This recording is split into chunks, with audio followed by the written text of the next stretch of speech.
Allahumma salli ala sayyidina Muhammad wa asghiri zalimin biwalimin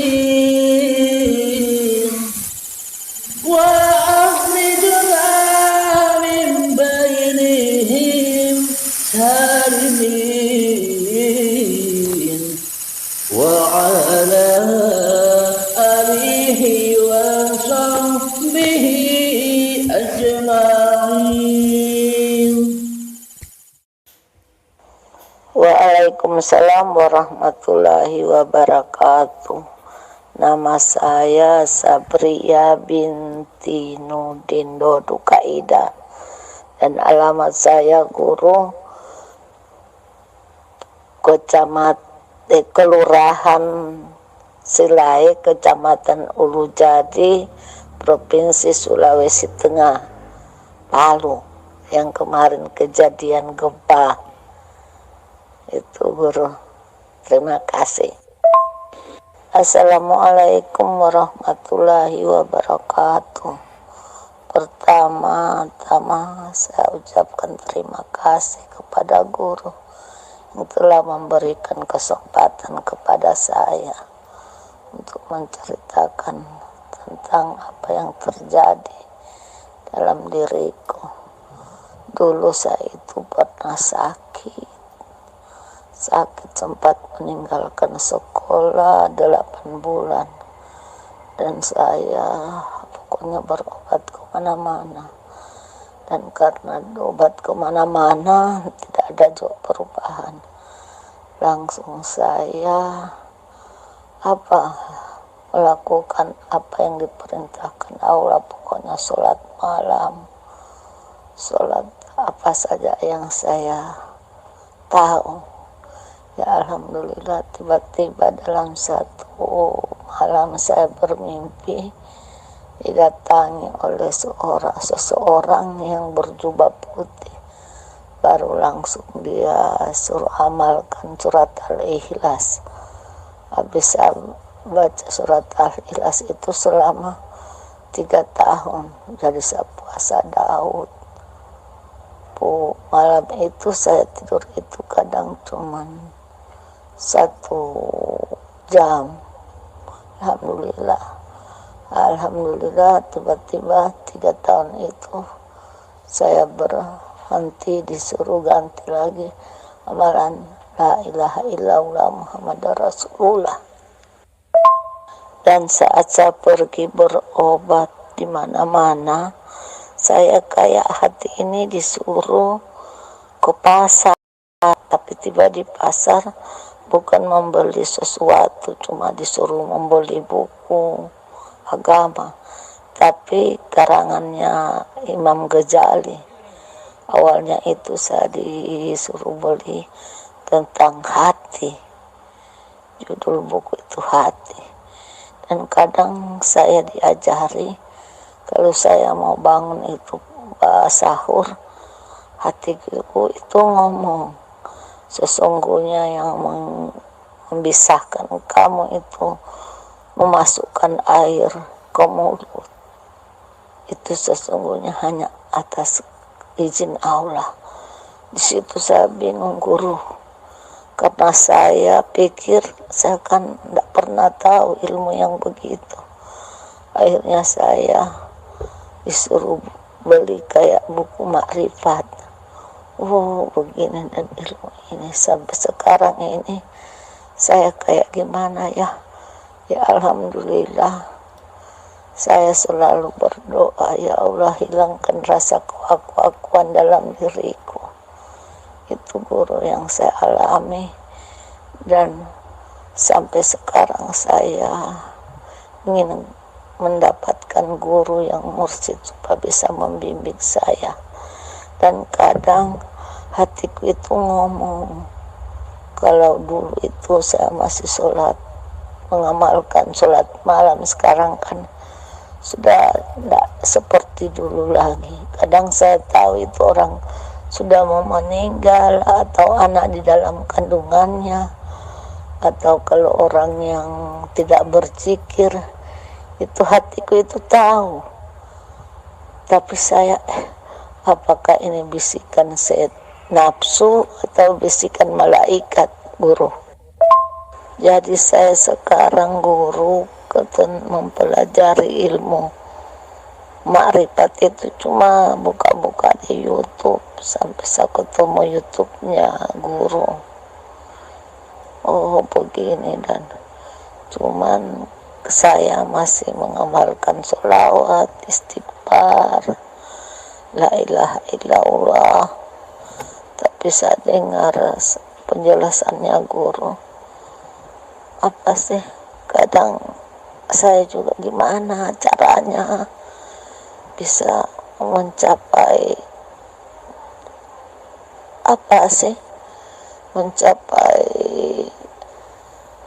rasa itu.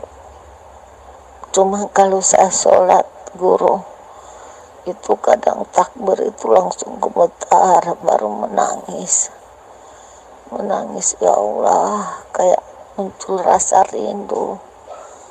Apakah itu kebenaran atau kalau seperti saya, Allah kasih rezeki, semoga Allah akan mempertemukan saya dengan guru.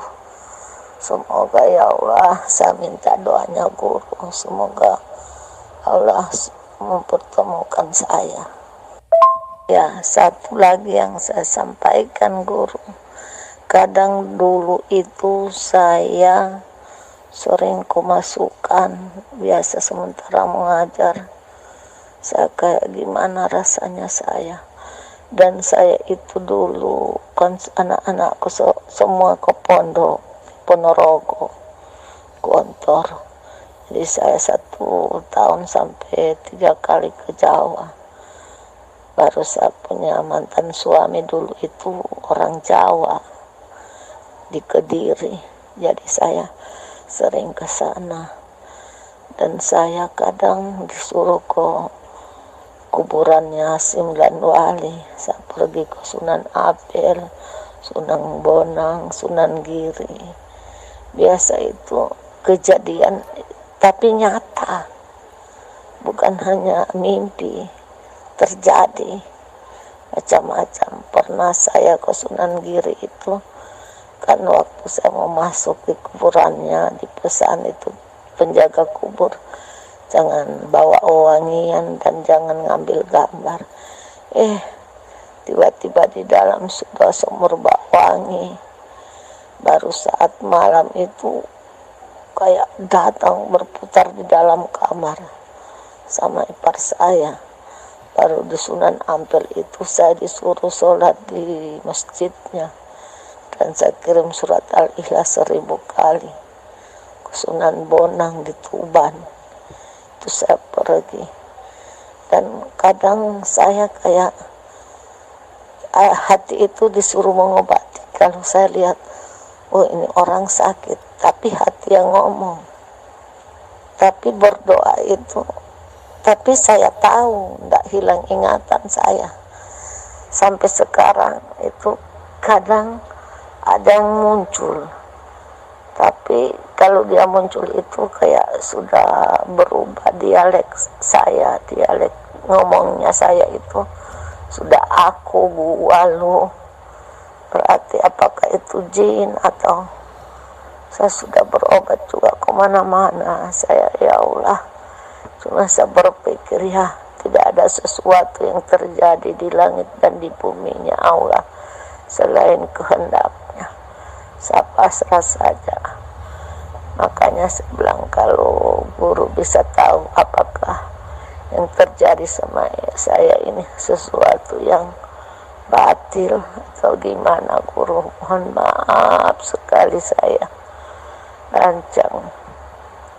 Mohon maaf, terima kasih guru. Saya tahun 2015 itu pernah ke Bogor. Di Bogor itu di puncak, dia punya kayak tempat jikir-jikir begitu. Saya dibawa berobat di sana. Ya, saya kira sudah diruqyah, sudah pokoknya. Tapi juga kadang apa sih kayak muncul. Ya saya sudah pasrah juga. Mau kemana juga lagi saya berobat. Kemarin sebelum Ramadan, 2 bulan lagi mau Ramadan. Tidak, iya lagi 2 bulan Ramadan saya pergi ke orang yang katanya sudah tinggi ilmunya menurut orang. Saya ke sana, dia bilang kau sudah ikhlas mau dikeluarkan. Saya bilang iya saya sudah ikhlas, saya takut jangan membuat saya suul khotimah penghujung akhir hayat. Saya kira sudah tidak datang, tapi kemarin waktu habis Ramadan muncul lagi. Kadang kalau saya sudah menelpon dengan suamiku, udah dia sudah kayak muncul sudah. Apakah karena pikiran saya atau gimana, guru? Assalamualaikum warahmatullahi wabarakatuh. Bunda, tolong voicekan juga nama dan asal Anda. Segera saya jawab.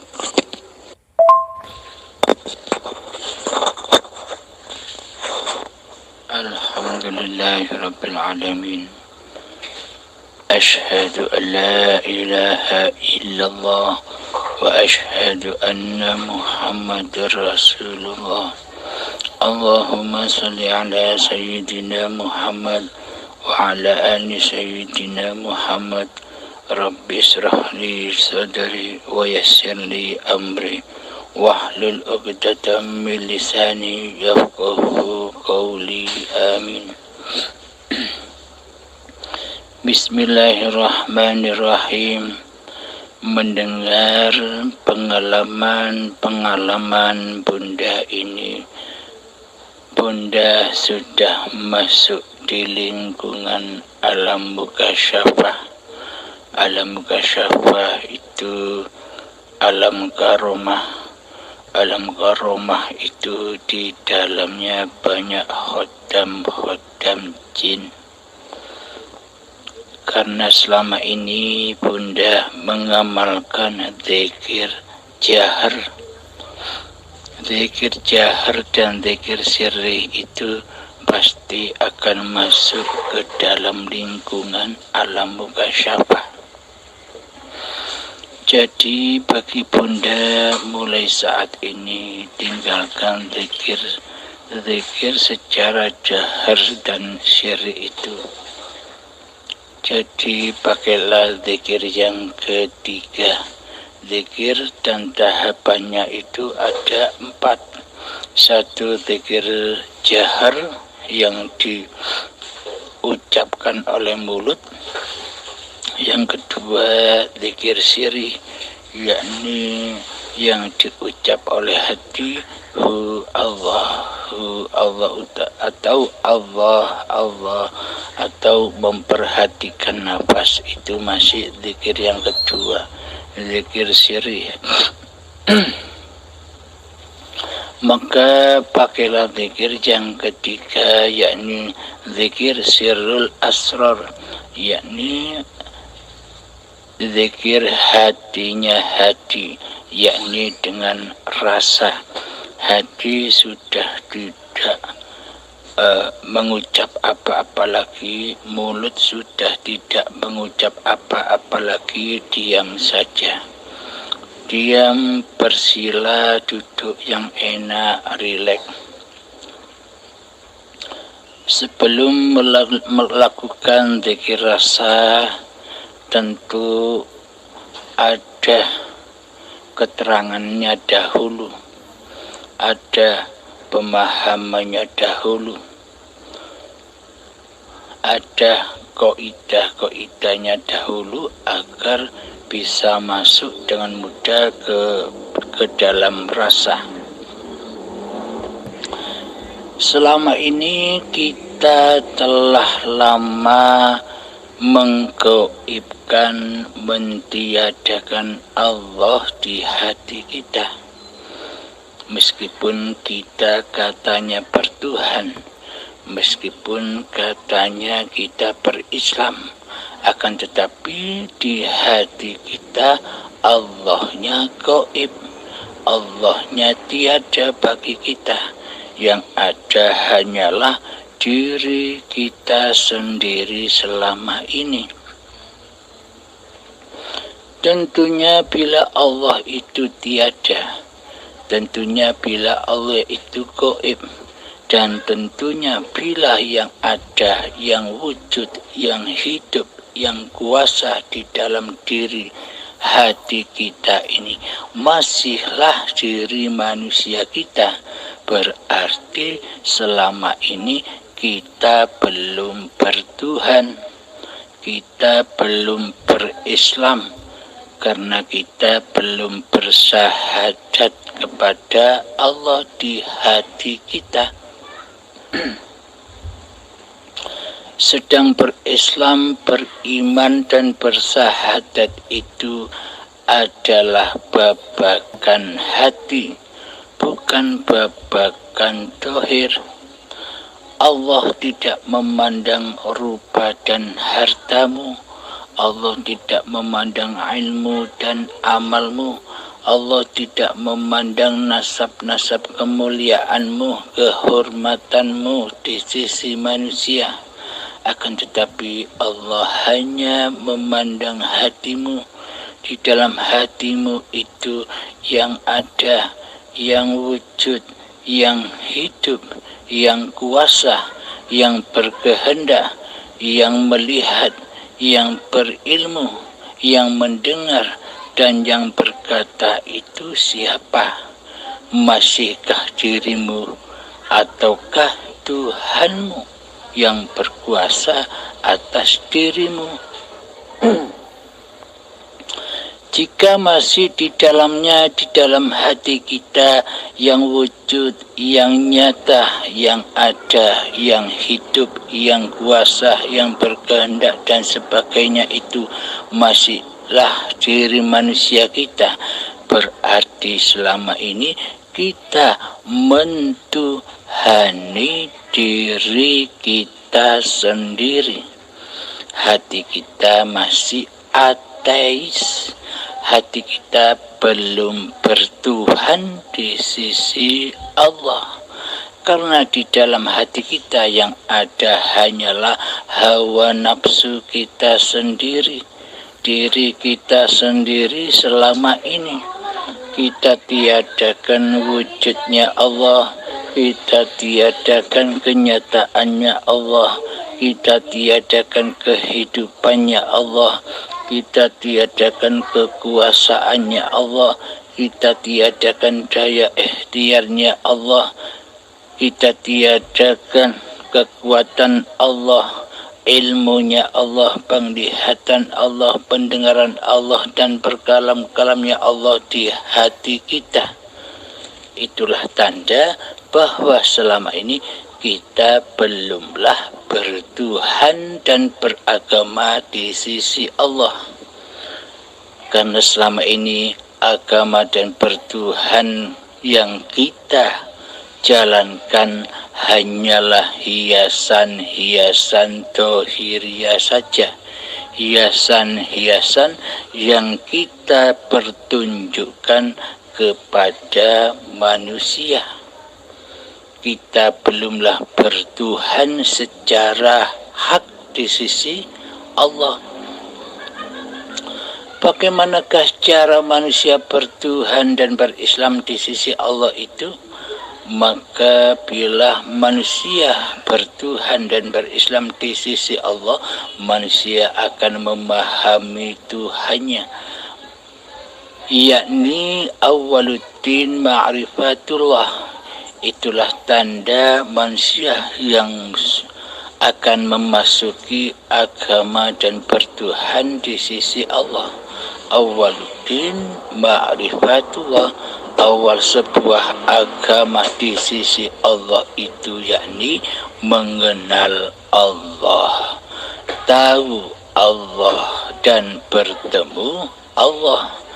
Agar apa? Tujuan kita mengenal Allah itu tak lain dan tak bukan adalah untuk mengaplikasikan segala mengaplikasikan segala apa-apa yang kita pertuhankan selama ini, mengaplikasikan keislaman kita selama ini, mengaplikasikan persembahan dan pengabdian kita selama ini kepada Allah. Jadi kita ketika bertuhan akan selalu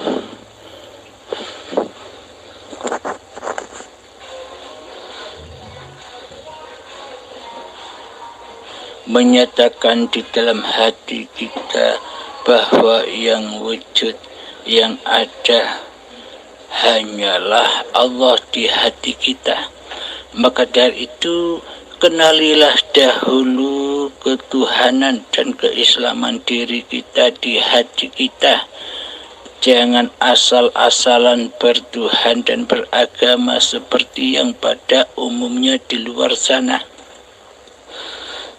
Maka untuk mengenal Tuhan, untuk mengetahui Allah sebagai Tuhannya seluruh manusia, maka man arafa nafsahu, barang siapa mengenal diri manusianya, faqad arafa rabbahu,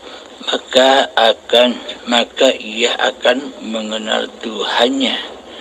Man arafa nafsahu, barang siapa yang tahu siapa hakikat diri sejati manusianya, faqad arafa rabbahu, maka ia akan mengetahui hakikat diri Tuhannya.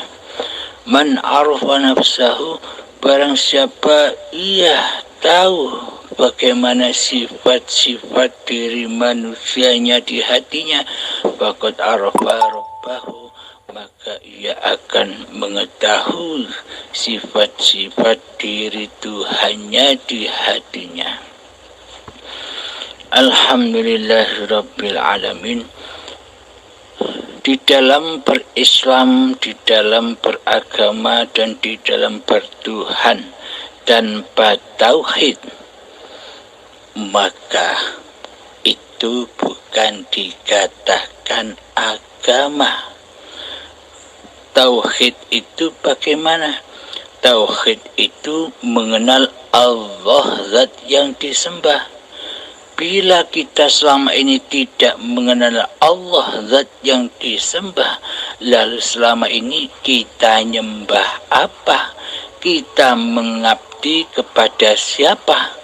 Tentunya selama ini kita salah dalam menyembah dan kita salah dalam mengabdi.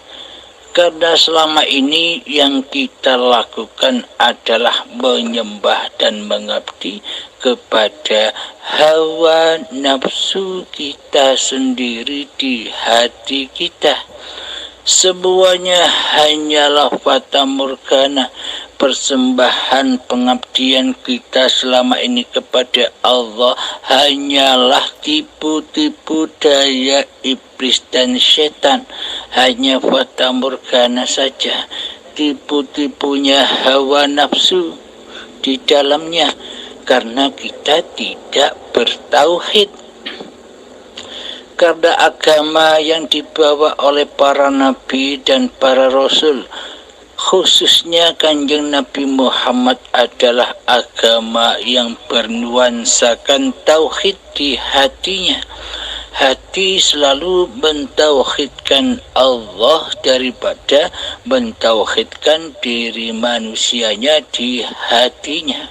Hati selalu mengesahkan Allah daripada mengesahkan diri manusianya di hatinya. Itulah yang dimaksud tauhid.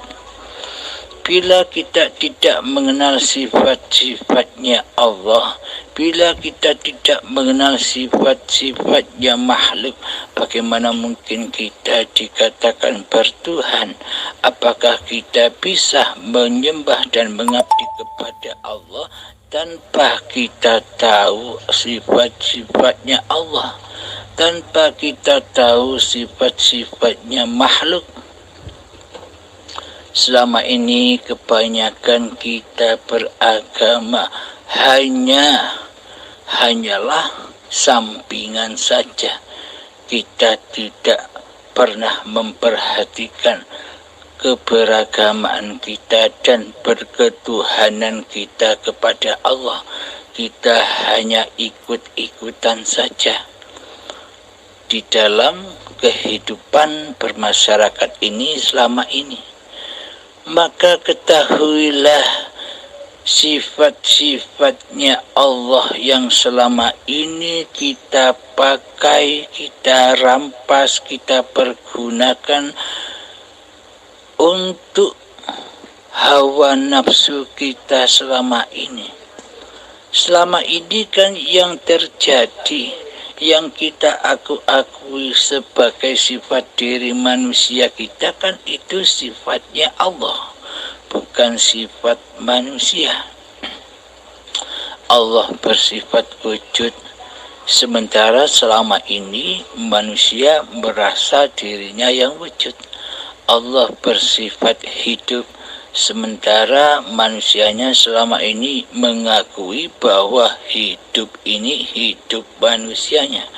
Allah bersifat kuasa, sementara ini manusia merasa dirinya lah yang paling berkuasa atas tindak laku badannya. Allah Maha berkehendak dan berdaya upaya serta ikhtiar mengikhtiarkan makhluknya, sementara selama ini kitalah yang merasa punya daya upaya dan ikhtiar itu. Allah Maha berilmu, sementara selama ini kitalah yang merasa berilmu. Allah Maha mendengar, melihat, sementara selama ini yang merasa bisa mendengar dan melihat adalah indera yang ada di badan kita ini, yakni mata dan telinga. Allah Maha berkalam, sementara selama ini kitalah yang ngaku-ngaku bisa berbicara apa-apa. Inilah yang disebut manusia yang tak bertuhan, karena manusianya lah yang merasa jadi Tuhan, tapi tidak terasa, tapi tidak disadarinya. Inilah polemik selama ini yang kita rasakan, sehingga di dalam beragama dan bertuhan blank, tidak ada imbasnya apa-apa di dalam sholat kita, di dalam puasa kita. Di dalam sholat pun kita tidak menyembah Allah, karena pada intinya kita tidak mengenal Allah. Bagaimana mungkin kita bisa menyembah dan mengabdi kepada Allah di dalam sholat-sholat kita, sementara selama ini yang jadi Allah adalah diri. Sementara selama ini yang ngaku-ngaku wujud, yang ngaku-ngaku hidup, yang ngaku-ngaku berkuasa, yang mengaku-ngaku berkehendak dan daya upaya, serta yang merasa mengaku-ngaku bisa berikhtiar adalah diri manusia kita sendiri. Bagaimana mungkin dikatakan manusia sudah bertuhan, sementara yang jadi Tuhan adalah manusia itu sendiri selama ini? Marilah kenali dahulu siapakah Allah, siapakah Tuhan yang Maha Esa, siapakah Tuhan yang menciptakan seluruh manusia. Dialah yang bersifat wujud. dialah yang bersifat hidup, dialah yang bersifat kuasa, dialah yang bersifat berkehendak, berdaya upaya dan berikhtiar dan beraf'al. Dialah yang maha berilmu, dialah yang maha mendengar dan melihat serta berkalam. Bila manusianya sudah mengenal sifat-sifatnya Allah, maka cara bertuhannya adalah kebalikan dari sifat-sifatnya Allah. Karena sesungguhnya manusia itu adalah kebalikan dari sifat-sifatnya Allah. Bila Allahnya yang wujud, maka manusianya lah yang adam, manusianya yang tidak ada. Bagaimana mungkin manusia merasa ada, sementara di hati manusia Allahnya, Tuhannya tiada di hatinya? Apakah demikian yang dinamakan bertuhan? Yang jadi Tuhan siapa? Manusianya ataukah Allahnya? Coba dipikir sendiri. Bila yang hidup ini Allah, bagaimana mungkin manusia juga hidup? Tentunya manusia wajib bertemu dengan sifat sejati dirinya yang mati. Jangan merasa hidup.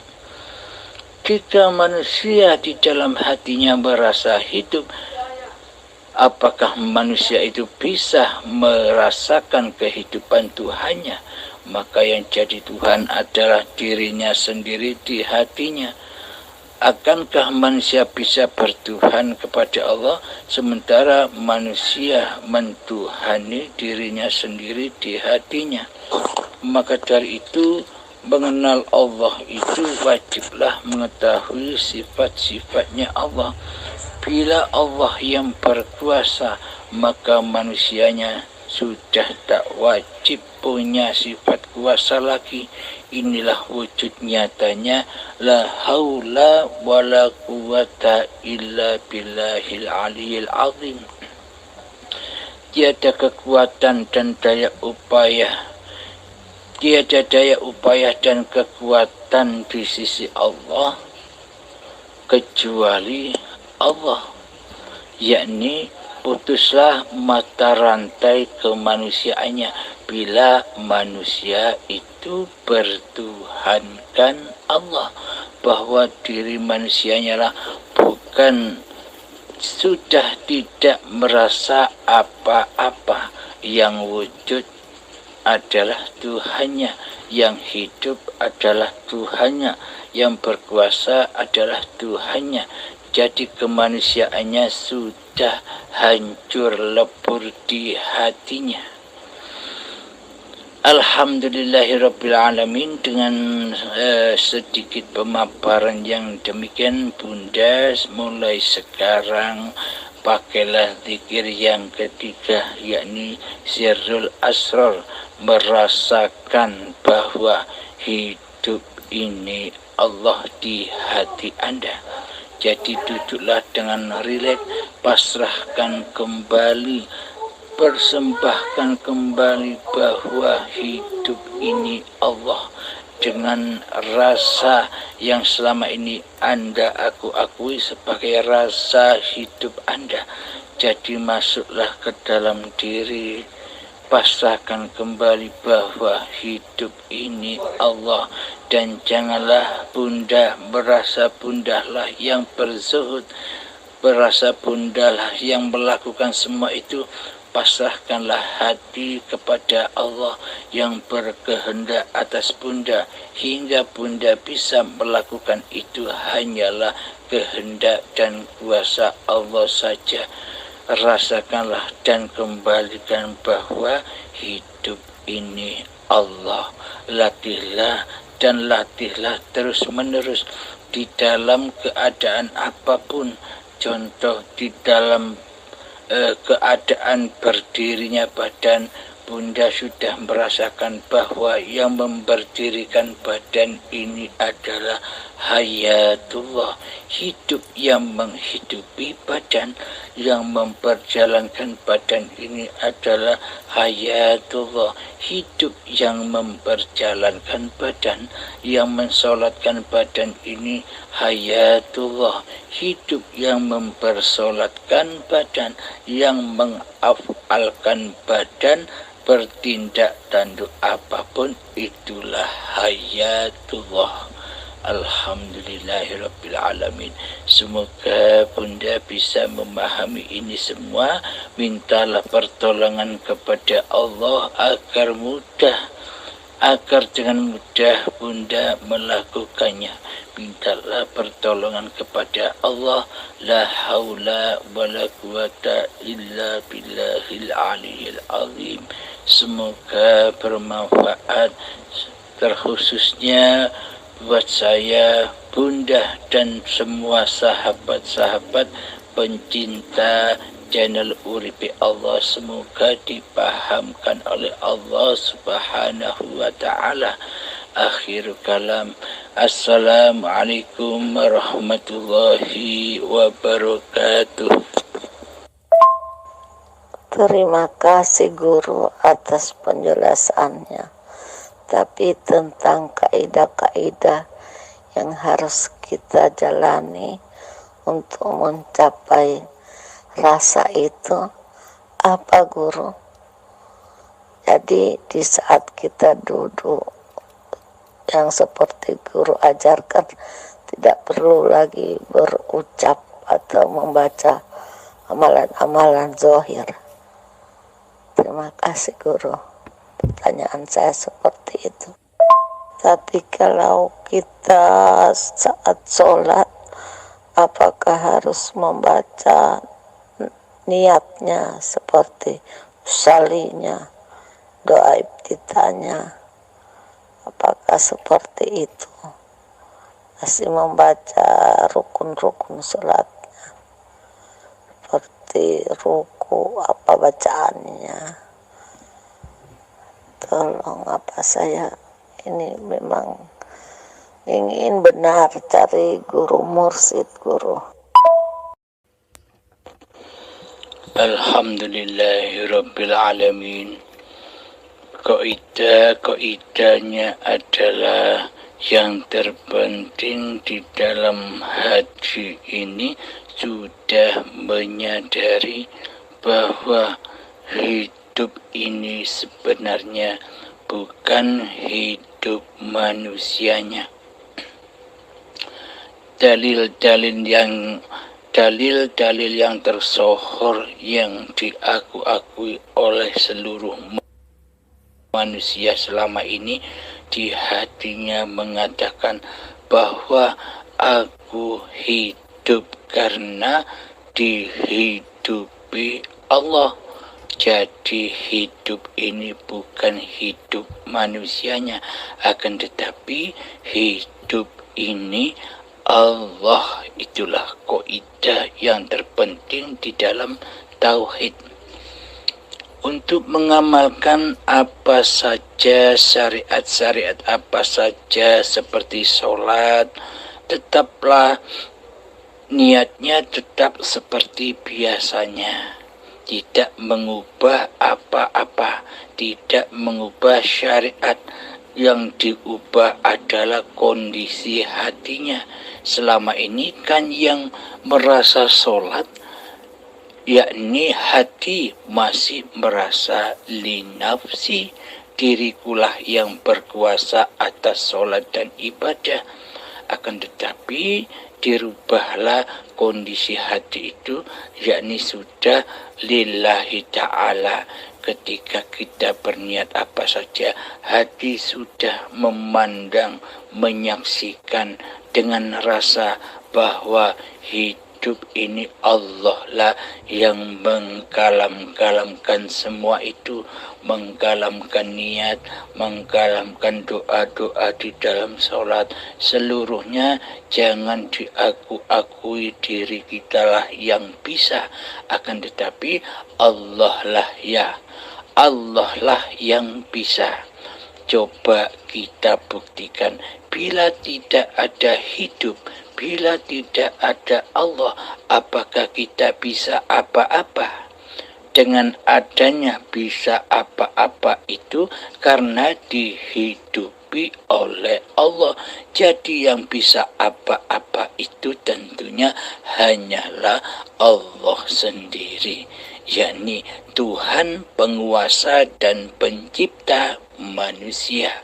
Allah lah yang memperjalankan manusia. Allah lah yang menghidupi seluruh manusia. Alhamdulillahirabbil alamin.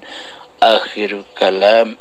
Assalamualaikum warahmatullahi wabarakatuh.